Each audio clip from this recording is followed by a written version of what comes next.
Hey everybody, this is Wolfenstorm, aka Lisa, coming at you live with my brand new webcam. As you can tell, nice and clear picture, right? Awesome. Okay, this is attempt number 3 because first I had camera issues, then I had microphone issues. I recorded a whole video with no sound because I didn't realize I had the microphone turned off. So now I know my microphone's on, my camera works, I'm all good. P.S. Don't ever download UCam ever. It's terrible.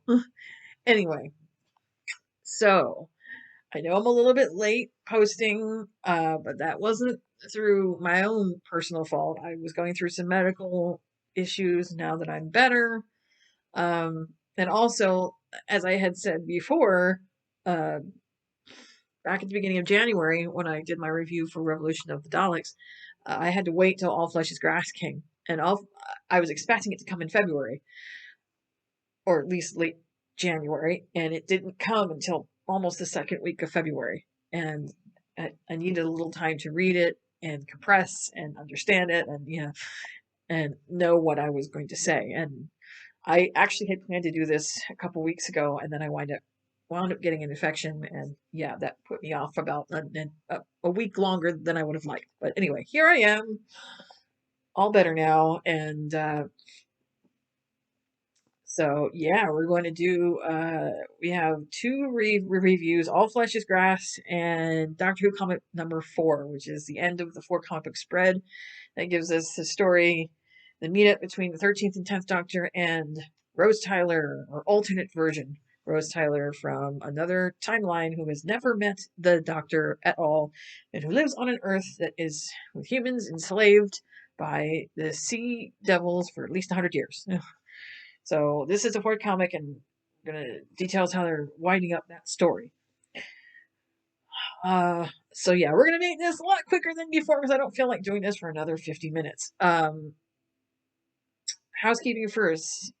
As always, please help me keep on keeping on. You've seen my very pretty uh icons there for my social media. Please hit me up there. On Twitter, Patreon, and YouTube. As always, the links will be in the description. And also, don't forget, like and subscribe. Smash that like button, hit that bell. The more you give me that love, the more I'm able to give you the content that you so desire. So, help me out. Okay, next up, David Tennant news. There's a lot of stuff going on with David Tennant. I mean, not filming wise, of course, because of world stuff, of course, but he is this close to filming to finishing Around the World in 80 days. He had gone out to do some more filming and had to come back before he was cut off from coming back because of world problems and more lockdowns and things. But now that that second lockdown in the UK is being lifted, I think pretty soon he's going to fly back out to finally finish up completing the filming of Around the World in 80 days, which should safely get us a premiere sometime in the fall. Rumors had been abounding of the possibility of Good Omens season 2, but I wouldn't hold your breath. That's really up to Neil Gaiman. Michael Sheen and Michael and David both said that they're up to it, but I'm considering the way the state of the world. I'm pretty sure that that Neil Gaiman would be up to it, but this would go past the book, past the confines of the book, so he would take him time to write it, and also with the situation of the world going on right now and having a hard time filming and things like that, it might be something they might not look into till maybe next year when things are a little more normal-ish. So I will keep the ear to the ground on that. So the very interesting things I found out about David. The David and Michael have paired together with a company called White Curl. This company works with celebrities and the charities that they are patrons of to help them raise money through swag. So David's charity is CW Plus, Chelsea and Westminster Hospital. all the links that I discussed will be in the descriptions. You can, as soon as you're done watching the video, you can just go ahead and click on those. They work with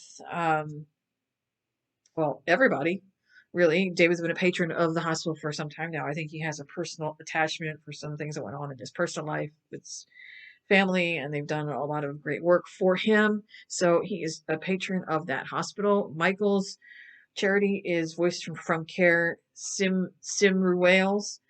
Um, they work with providing medical care and in-home care for children and young adults, those that need constant at-home care.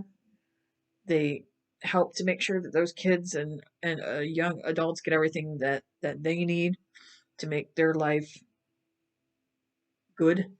So I know that the swag shop is already closed. It was closed on the 19th, but still, if you want to do a good thing and help out David and help out Michael and just generally be a good person, click those links, take a look at those websites. These companies do really great things, and they have been hit extra hard with what's been going on in the world, the coof, So they can use all the help they need to make sure that the people that they work so hard for get everything that they need.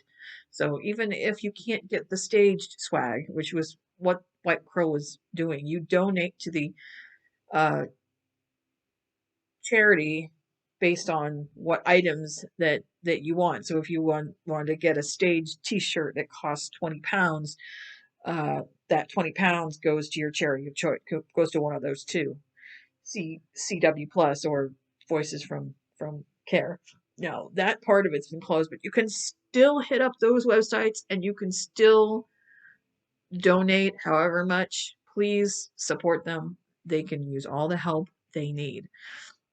Next one is Unbound. The company Unbound is a kind of like a Kickstarter slash GoFundMe, but for people who write books.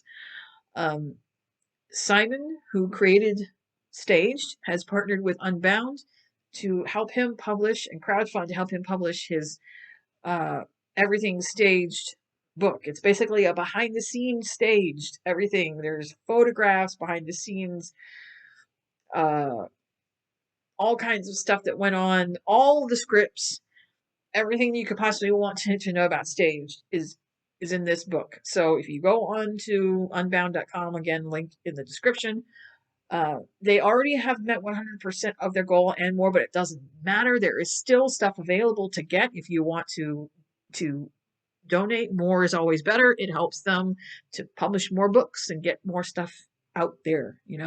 So there are different options of what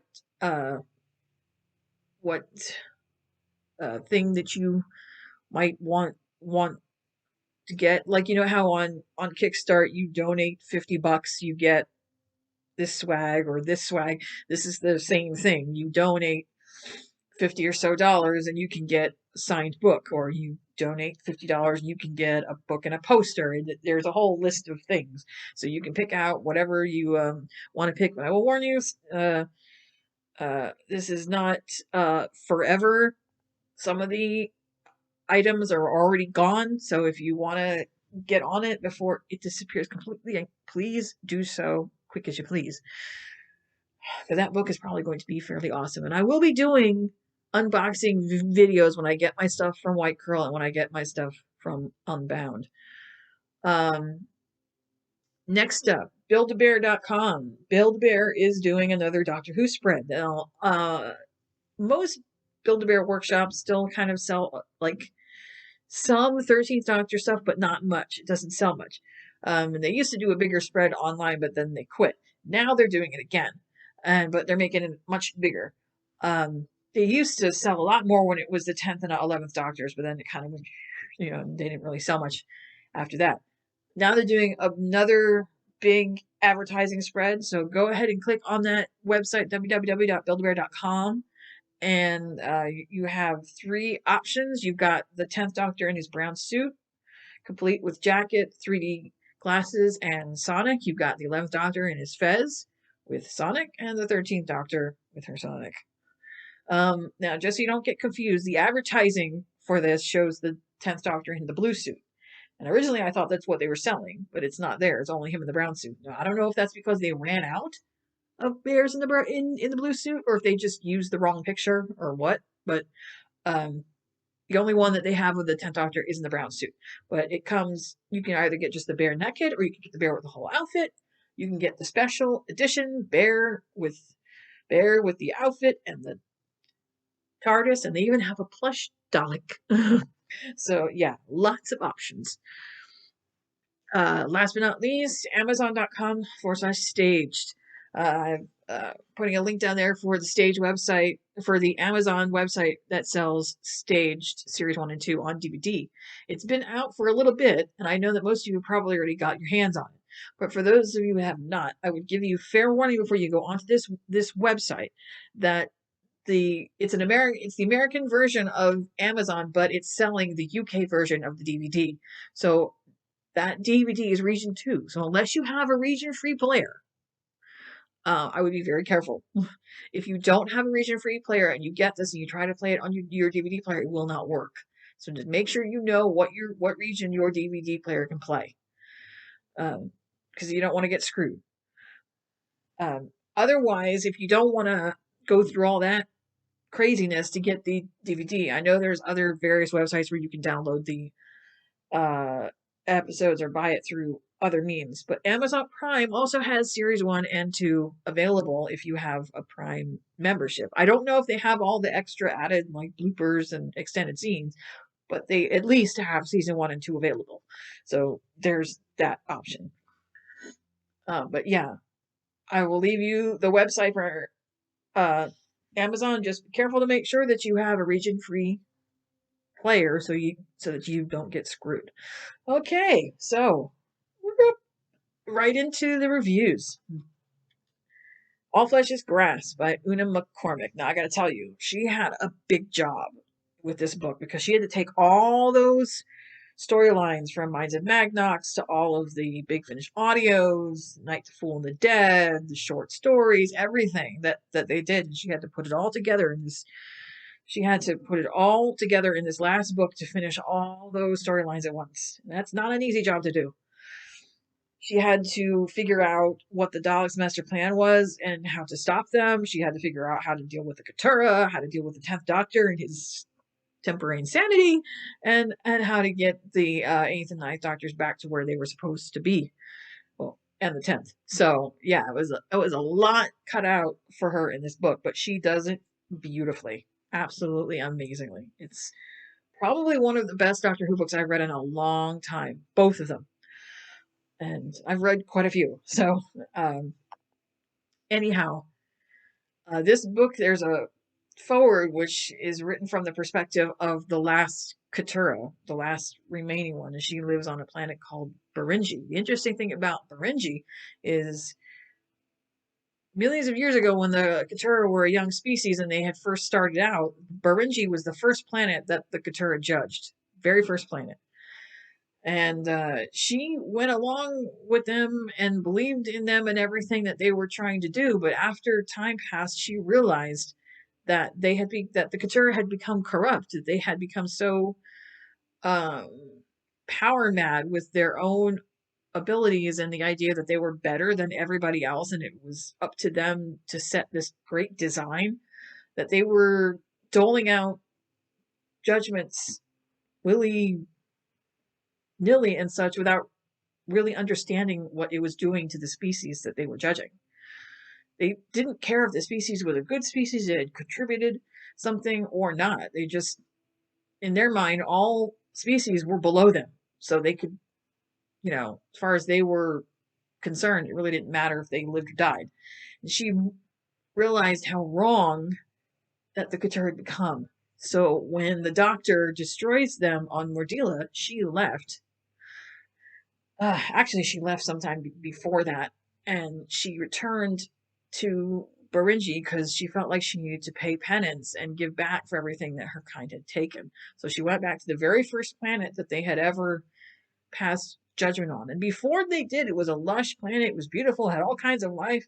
And then they passed judgment and it turned into a waste wasteland. There was nothing. It was like desert. No life whatsoever.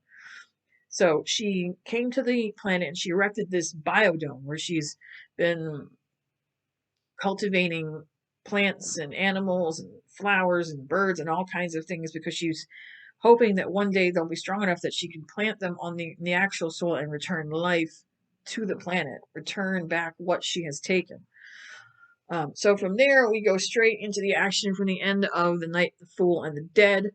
And they show up. They try, eighth and ninth doctors show up. They try to tell him, hey, yo, dude, you no, you need to stop because you don't realize what you're doing and the consequences of your actions.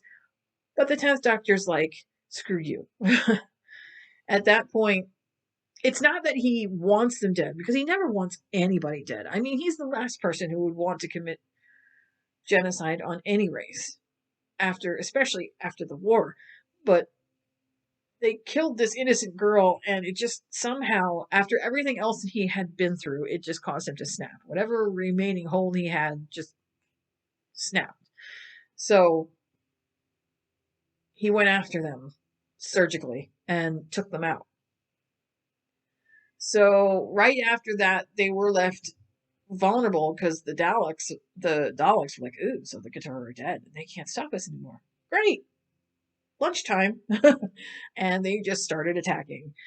So you have the Eighth Doctor who is on the Dalek ship, and he's stuck in this tenuous alliance with them that is pretty much at the point of breaking down. He's desperate to leave, but he can't because they are in control of his TARDIS. His TARDIS is on the bridge, and the TARDIS is wired up to their ship, and he cannot get onto the bridge to get into his TARDIS. They will not let him in for nothing. And he's not just going to disappear off the ship and leave his TARDIS in their hands, so he's got to figure out some way to get it back. The Ninth Doctor is on the coffin ship because the great vampires are all gone. The vampires that are there are the ones that he rescued in the Monsters Beauty comic, and they've elected a woman, Ileana, I think her name is, to be she's their vampirist leader, I guess. They've elected her to be in charge. He has made them a promise after he freed them that he would find them a place where they could live and be happy and be free. And he has yet to find them a place. And the 10th Doctor, of course, is on his mercenary ship, which he has lovingly called the Donna. Ooh, the Donna. So sweet. And they are slowly being picked off one by one by the Dalek hordes that are coming in. By the end of this battle, the only ship that's left, there's maybe 2 or 3 mercenary ships other than the Donna itself. Or maybe the Donna and like 1 or 2 other ships in that group that are not permanently like dust. So they're limping, trying to save themselves, but it's very, very difficult. And even worse, the vampiress sends some of her, what she calls blood guards, onto the Dalek ship to get to, mess with them. And also onto the 10th Doctor ship. So he's dealing with problems from 2 fronts. The Daleks come on board the coffin ship, they invade, and in the fracas, she gets abducted. Or she gets grabbed. The vampiress gets grabbed by the Daleks and taken. And I think in that fracas, they might have also grabbed a great vampire, possibly, but I thought all the great vampires were dead. I'm not really sure how they managed to get their hands on the great vampire. It's never really explained, but somehow. Anyway. So they manage to get rid of, or to outrun the Daleks for the moment. And the 3 doctors try to talk, but the 10th Doctor's like, I don't want to deal with you right now. I've got my own shit. And they're berating him for being stupid and making a mistake and destroying an entire species. And he's like, you brought the Daleks here. You brought the great vampires here, so you can't really fucking talk. Look, I know that I fucked up, but do you guys realize that you have fucked up like twice as much? even though really the 10th Doctor is the biggest fuck up for destroying an entire species. I know he thought that he was in the right, but there were so many consequences. And honestly, towards the end of the book, there's no real resolution to that particular moral conflict because she doesn't explain if the future has been irrevocably altered by all this mess. And you know that it must be. So they go their separate ways. This is about 2 or 3 weeks.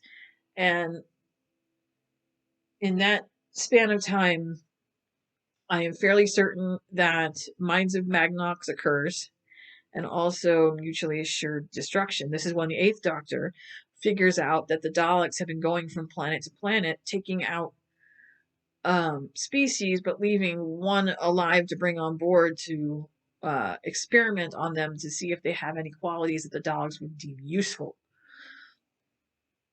That's what they were doing in mutually assured destruction. So by the time they all come back together, he kind of has an idea surface wise of what the Daleks are trying to do. And this also is when Minds of Magnox happens and the Kotturah come after the 10th Doctor for murdering their species, and the rest of them are dead. If you listen to that audio or read that book, you'll know that all of the rest of them are dead after the end of that book. So there's only one Kotturah left, the one that's on Beringi. So they come together and say, look, we got to stop fighting. We need to work together. If we don't work together, then everything's fucked. So, one, they got to deal with the Daleks. Two, they got to deal with their last remaining Kotturah. So, yeah. And the Ninth Doctor is trying to find the vampiress that disappeared because he made her a promise. If you're wondering where Rose is, because she's supposed to be with the Ninth Doctor, it is explained in the book that the planet, if you read Monstrous Beauty #3, the end of that comic book spread, at the very end of that comic book, he has taken that that vampire servant girl that helped him out.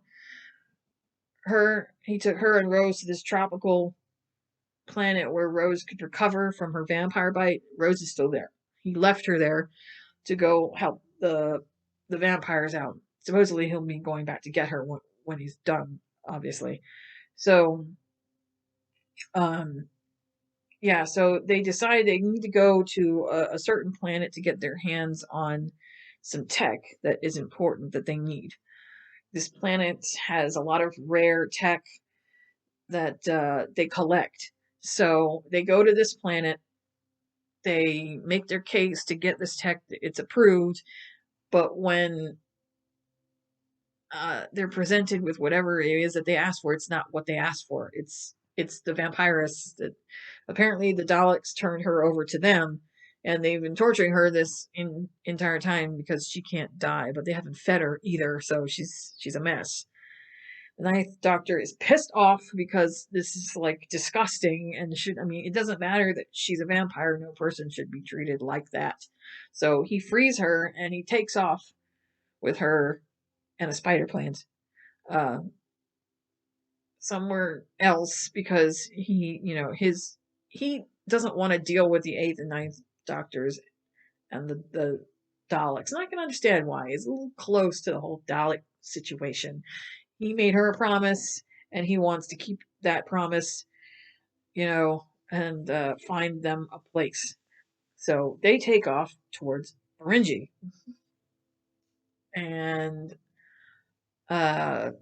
initially they don't take off towards anywhere. They spend a lot of time in the console room just trying to understand each other and what makes the other tick. And then something about the plant leads the Doctor to decide to go to Beringi. And that's where they go. So that's them gone. So now the Eighth and the Ninth Doctors have got to deal with the Daleks.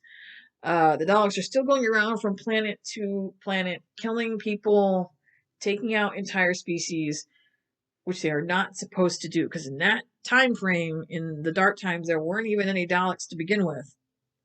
Skaro was just barely a thing. So there's a lot of civilizations and species that are being wiped from existence that shouldn't be, which will have an irrevocable effect on the future timeline. So they've got to stop them before they really do serious, serious damage. They catch up to the ships, to the Dalek ships, and they manage to get on the ship. He says, "Look, I need you to help me out anyway, because if I can't get detached from the Daleks, they are going to take the TARDIS, and then we're all fucked. I need to get into the TARDIS, and they will not let me on the bridge. So whatever they're doing, we gotta make it stop so I can get my hands on my own TARDIS. I need my wheels." So they both go on board, and eventually they make it to the main science lab, and they realize that the Daleks have gotten their hands on a great vampire. Extremely, one of the most powerful beings in the Dark Times. I mean, you saw in that Monsters Beauty spread how hard it was for the Time Lords, or at the time they weren't Time Lords, but for the Gallifreyans to take out the vampires. It was a huge intergalactic war. I mean, there's reasons why Rassilon cut off the Dark Times and wouldn't let Time Lords go back there because it was too dangerous. So the Daleks want this great vampire's abilities to be long lived, to not be able to suffer injury, and to have like that one track mind, you know. So they do some genetic manipulation and they manage to breed a Dalek that has the great vampire's gifts.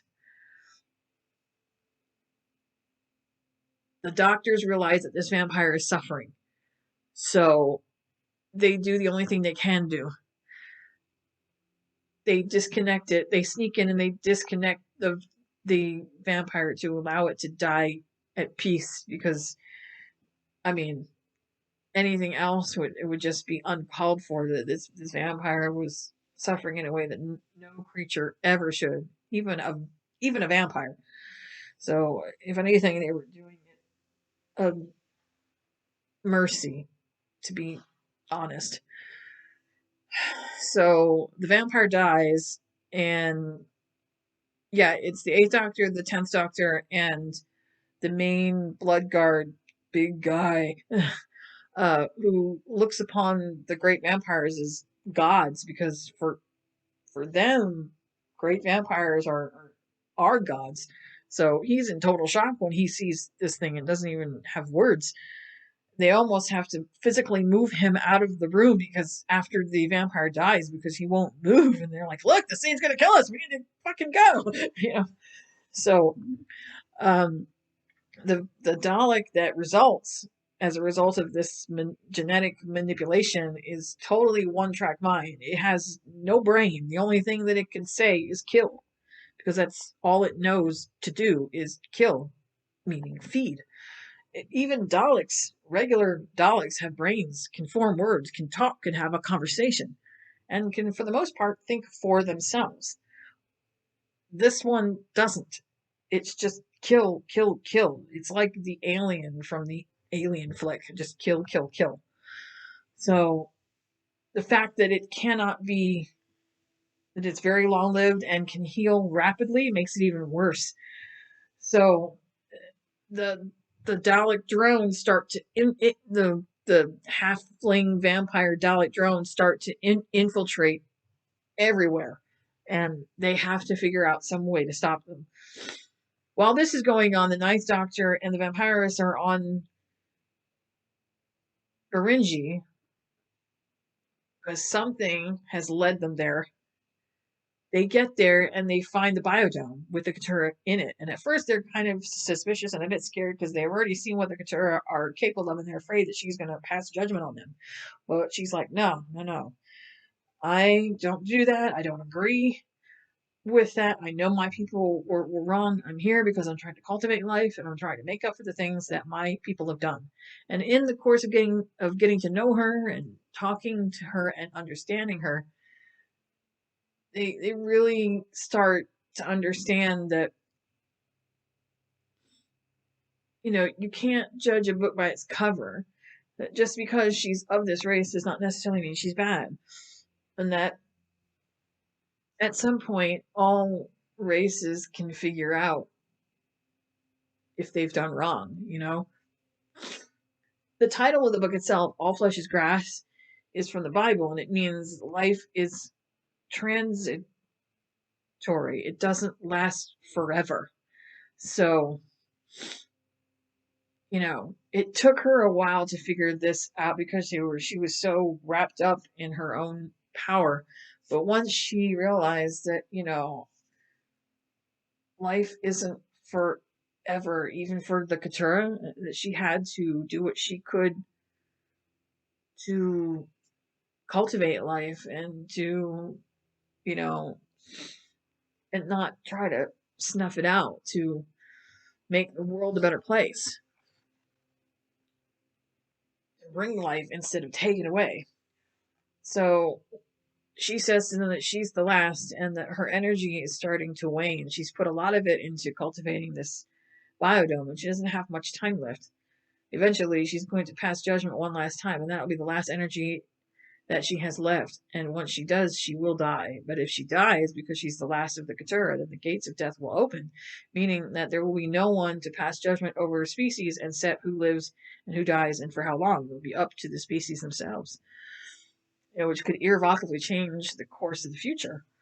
So their goal becomes to keep her alive. Now, the doctor makes her promise that he's going to help her, but the vampiress and the Kotturah, they kind of seem to bond a bit because they are in fact polar opposites.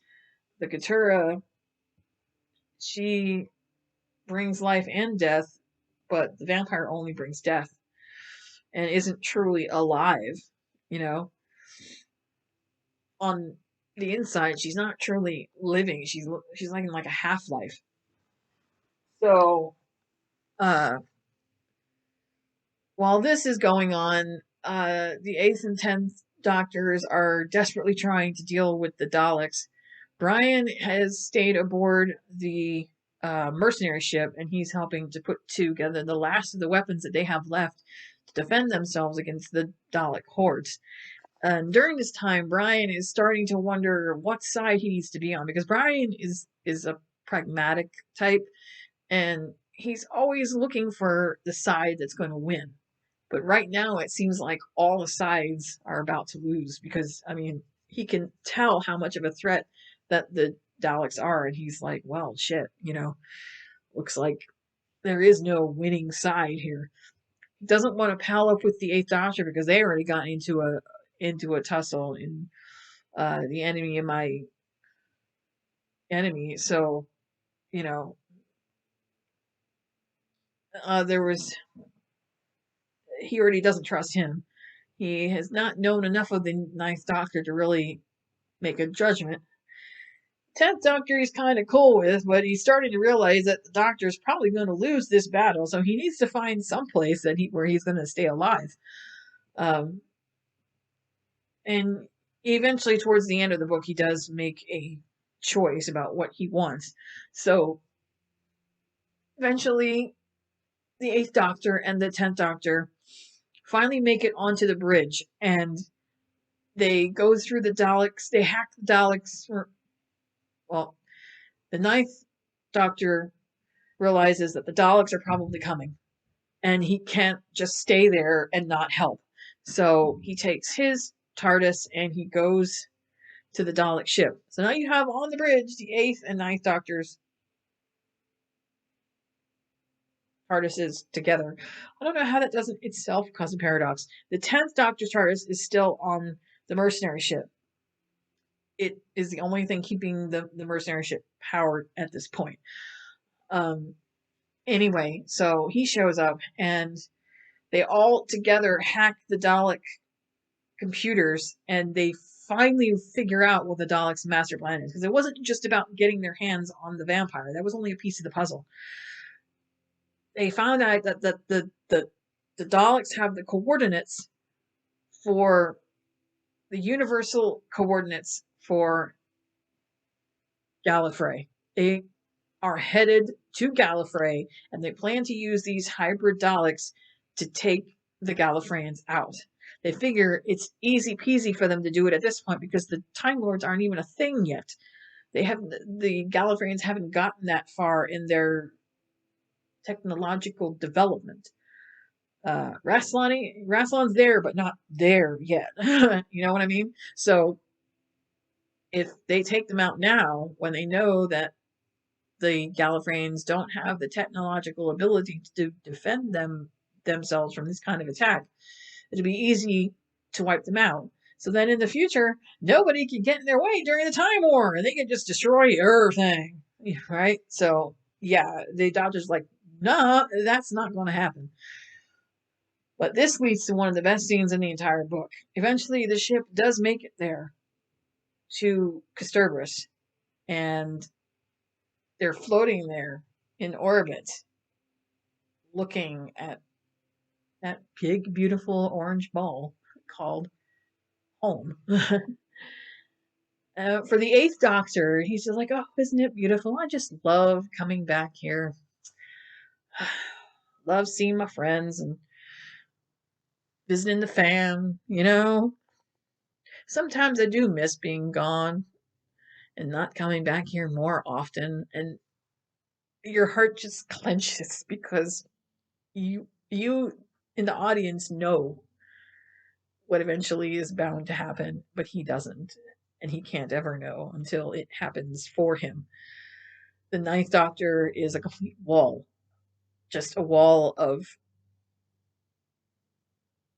He's trying his best to be as emotionless as he can, but in being a wall, he's exuding pain because he is the closest one to it. The 10th Doctor is just a little bit more removed, not too much, but just the tiniest bit because he's had companions and they've helped him to find his way and deal with his pain. Whereas the Ninth Doctor is not there yet. He and Rose, I think, have only been together for a short while. Uh, she hasn't been his companion for very long, so he's still working through things. And it's still hard for him. When the 10th Doctor sees it, that it's just pain and awe and a great deal of longing, desperate longing, because he would like nothing more than to go down there and tell them what's to come, but he can't. And he would like nothing more than to tell the Eighth Doctor what's to come, but he can't because it would change the future. It can't be done. So they just kind of take that in and make that a memory, a really good one, and then proceed to go to war with the Daleks. um, they managed to fend them off from Gallifrey, fortunately. Uh, and then most of them escape and they follow them, not entirely sure where they're headed off to, but eventually the Daleks wind up going to Barinji because the Kotturah is there and they want her. Her ability is something that for them is perfect because if they had the ability to pass judgment and decide who lives and who dies, I mean, they would be absolutely unstoppable. So they head straight there. The Ninth Doctor knows that's where they're headed, so he has them all follow. The Daleks get there first. They're headed towards the biodome. The Doctors follow, and it's a huge, massive dust up, like the massive battle.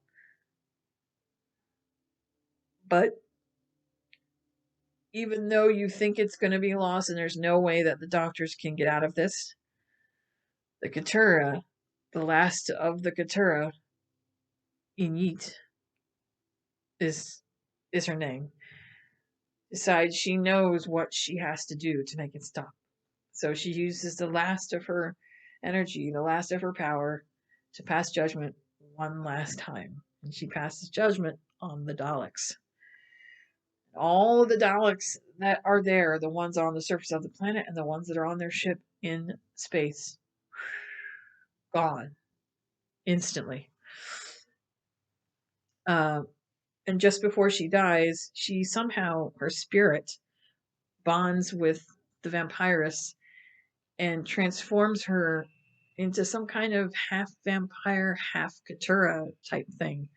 So now, with the Daleks gone and everything over, the vampiress has decided she's going to stay on Beringi and finish what Inyit started and bring life back to this planet. And the Night Doctor also says, hey, you guys were looking for a place to stay. I think this is perfect. You can help each other, form a community, bring life back to this place. It'll all be great. So now he's found the vampires a home, including Brian. Brian has decided that that's where he wants to stay. Uh, he, the 10th Doctor was originally going to take him back, but he's like, nah, I'm good here.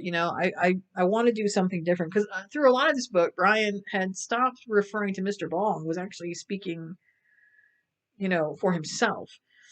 I think that whatever was going on in his mind, with Mr. Ball, I think he was finally starting to come out of that and be able to speak for himself and think for himself, and himself wanted to make a new life that didn't involve murder and assassinations. He wanted, just to have a normal life, to be a part of something instead of destroying things.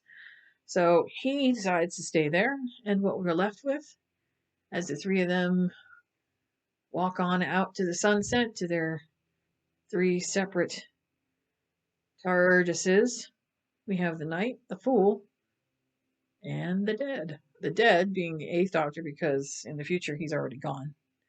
The Ninth Doctor is the Knight because we've always known that the Ninth Doctor was, well, we assume the Ninth Doctor was the soldier. In his mind, I think he still kind of feels like he is, even though it was the War Doctor that did all it. And the 10th Doctor, of course, is the fool for being a dumbass. By the end of the book, he has realized he made a huge mistake and that he needs to go back home and back to his time and make sure that he hasn't destroyed the universe. He finally takes off his Time Lord Victorious guard because he really hasn't ever felt comfortable in it. He kind of takes back that mantle of Doctor again, which is good. Good. Kind of woke up from that fever dream and now he's okay. But now he's got to go back and make sure that he didn't fuck up the universe. And this is supposed to lead into the last two pieces of Time Lord Victorious that are left. Echoes of Extinction and Time Fracture. Echoes of Extinction was supposed to come out this month, but they pushed it back again because of world stuff. So now it will not be out until April. As soon as that comes out, I will give it a listen, and I will definitely be reviewing that. Time Fracture, there's nothing I can do about that. That's escape room type thing in the UK. So hopefully somebody will post a video if they have the chance to experience that.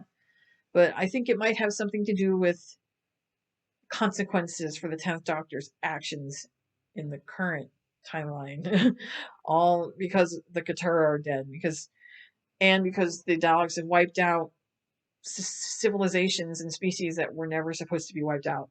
So it's definitely going to have consequences for what happens in the present. I also know that Time Fracture is supposed to deal with how, or at least some part of Echoes of Extinction is supposed to deal with the Eighth Doctor going back to his time frame, and then the Ninth Doctor going back to his, and the 10th Doctor going back to his. And Time Fracture is basically where I think it's the consequences of everything.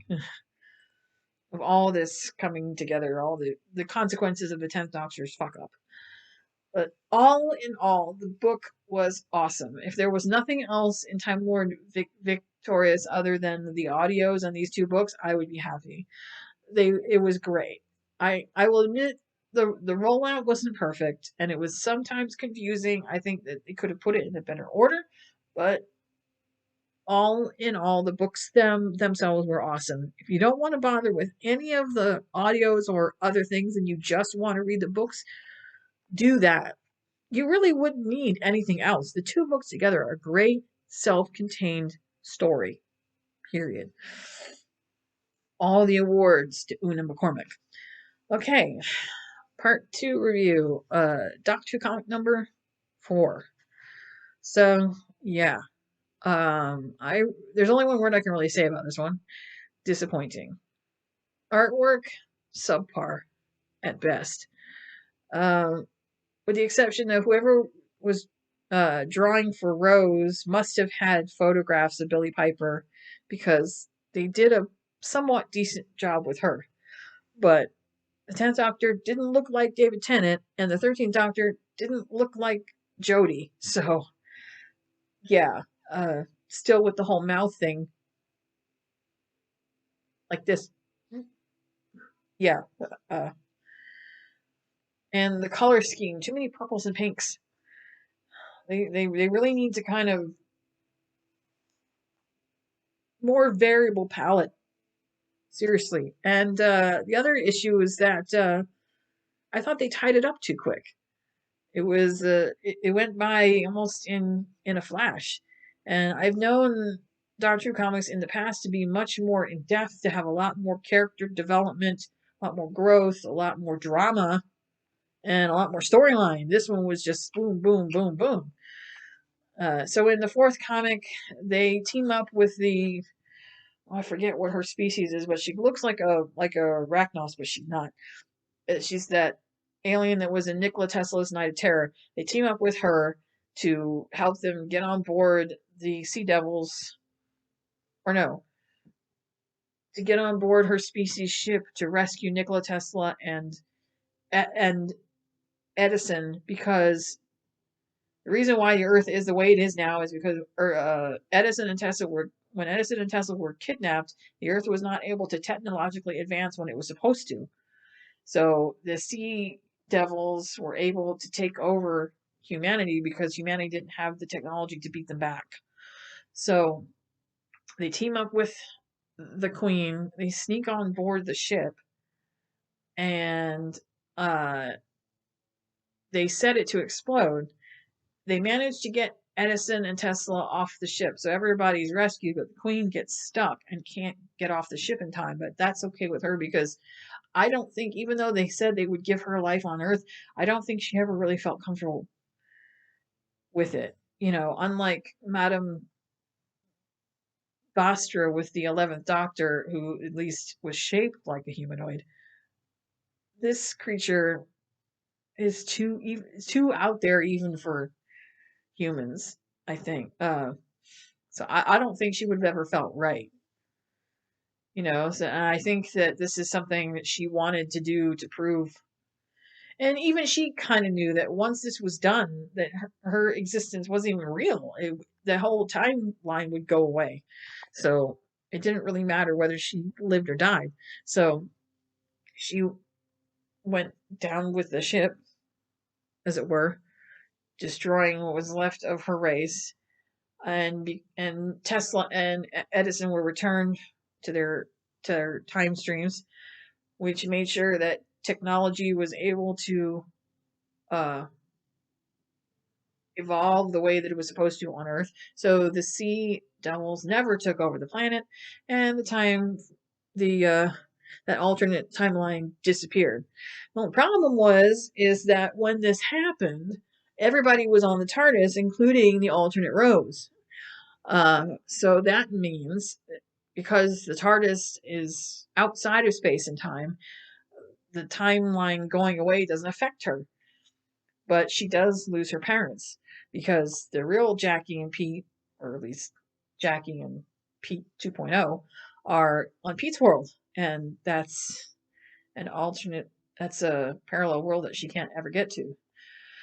So she's kind of stuck on her own. And I would have thought this would be the perfect segue into the Doctor saying, hey, Rose Tyler, wanna join the crew? Wanna have some fun? You know, but he didn't. He I think he wanted to, uh, but at the end of the day, I kind of understood why he didn't. Because as much as he would have liked to have her back, would have desperately wanted her back more than anything. she wasn't his Rose, and she was never going to be. She's different, vastly different. Her world was vastly different. She's a soldier, and I don't know if that puts them on opposite sides. I don't know if that would make it hard for them to get along. I don't know if she'd be able to fall in love with him the way the other her did, if her personality is so vastly different. So, and I think for him, it kind of felt like he was trying to get a second chance, but in the wrong way. It's kind of like the meta crisis at the end of season 4. You know, the doctor, but not Rose, but not, you know, um, because she's never going to be his Rose. And if he tries to make her be that way, it's just going to cause resentment because she can't ever be that person. She can't be the one that he wants. So I think rather than resenting each other and rather than losing a potential friendship, I think he believed it was easier to let her go and make her own life. So 13th Doctor takes her thumb back home to make sure everything is okay and everything's straight there. And the doctor, Rose asks the doctor if he will find her a place where she can stay that's safe and quiet, and so that she can kind of make a life for herself and figure out what she's going to do next. And maybe somewhere where they need help. So she's not entirely not Rose. She still has that, yearning to help, to do good. So that's always been Rose. That's just Rose. And of course, the 10th Doctor is like, for you, Rose,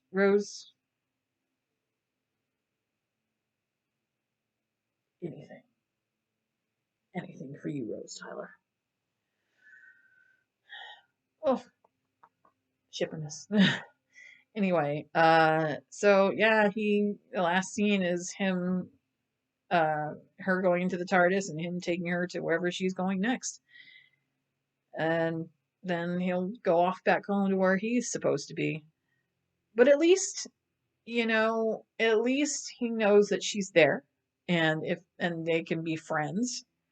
And if he knows where she's at, he can go see her whenever he wants, and he can be comforted in that much at the very least. You know, he might not have the Rose that he loves, but he at least has a version of her. It's kind of like a reverse of the meta crisis Doctor and Rose sort of. Uh, so yeah, it was wrapped up pretty damn quick. I was hoping for a lot more interaction between the Doctors and Rose, some sort of emotional payoff that we really didn't get. I felt like we were kind of gypped. I don't know if I should chalk that up to the writers or what, but uh, I guess I'm more used to comics being a lot more in depth and having stories drawn out more instead of it being locked up real quick. I don't know if that was what they were trying to do or what, but it just felt, I don't know.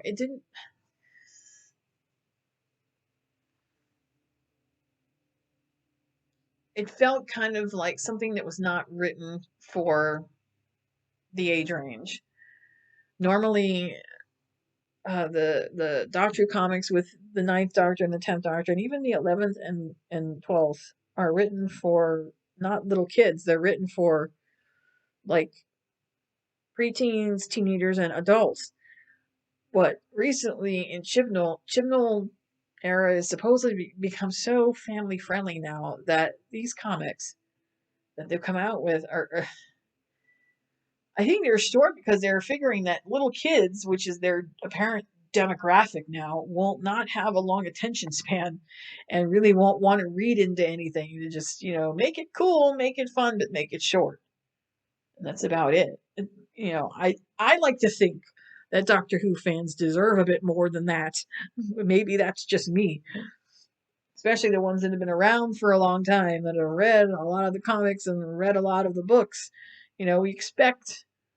We expect a lot more from our Doctor Who than just the surface level shit.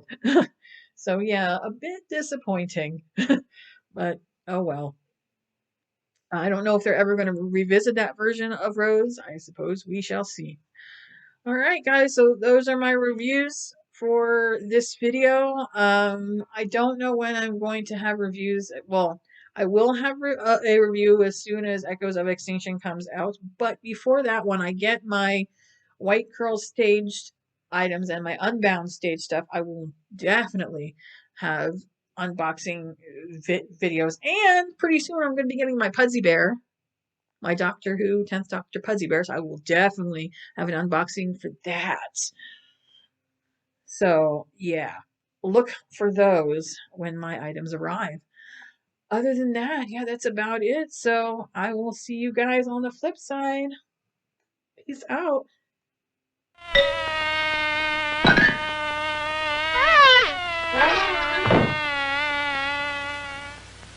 Good night.